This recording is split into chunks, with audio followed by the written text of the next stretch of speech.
एक शहर में आयशा नाम की एक लड़की रहती थी। वो बहुत मेहनती, समझदार और सपनों से भरी हुई थी। उसकी जिंदगी कॉलेज असाइनमेंट्स, मोबाइल और दोस्तों के साथ घूमने में गुजर जाती थी। जिंदगी इतनी तेज चल रही थी कि उसे एहसास ही नहीं हुआ कि वो धीरे धीरे अल्लाह और नमाज से दूर होती जा रही है। पहले वो नमाज को थोड़ा लेट कर देती थी, सोचती थी बाद में पढ़ूंगी। बाद में कब कल बना और कल कब कभी नहीं, उसे पता ही नहीं चला। उसका दिल बेचैन रहता था, लेकिन वजह समझ नहीं आती थी।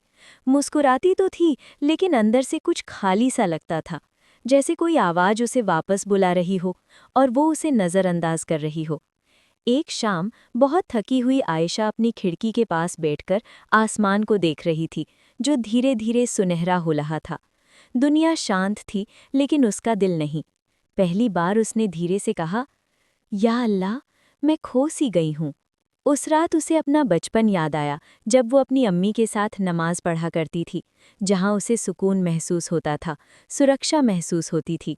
उसकी आंखों से आंसू बह निकला जब उसे एहसास हुआ कि वो उस सुकून से कितनी दूर चली गई है। अगली सुबह उसने फैसला किया कि वो फिर से शुरू करेगी, न पूरी तरह परफेक्ट, न घमंड के साथ, बल्कि सच्चे दिल से।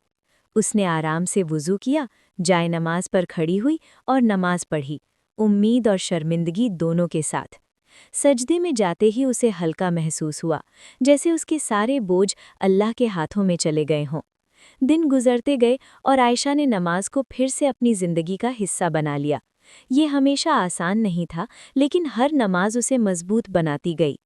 उसे समझ आया कि नमाज बोझ नहीं, रहमत है। ये उसकी जिंदगी से वक्त नहीं लेती, बल्कि उसके वक्त को जिंदगी देती है। नमाज के जरिए उसे भीड़ भाड़ में सुकून मिला, उलझन में रोशनी मिली और कमजोरी में ताकत मिली। और उसे ये भी समझ आया कि इंसान चाहे जितना दूर चला जाए, अल्लाह हमेशा करीब होता है, अपने बंदे के लौट आने का इंतज़ार करता है। और इस तरह आयशा की कहानी हमें ये याद दिलाती है, जिंदगी चाहे जितनी भी मसरूफ़ हो जाए, नमाज वही लम्हा है जो रूह को सुकून देता है और हमें अल्लाह से जोड़ता है।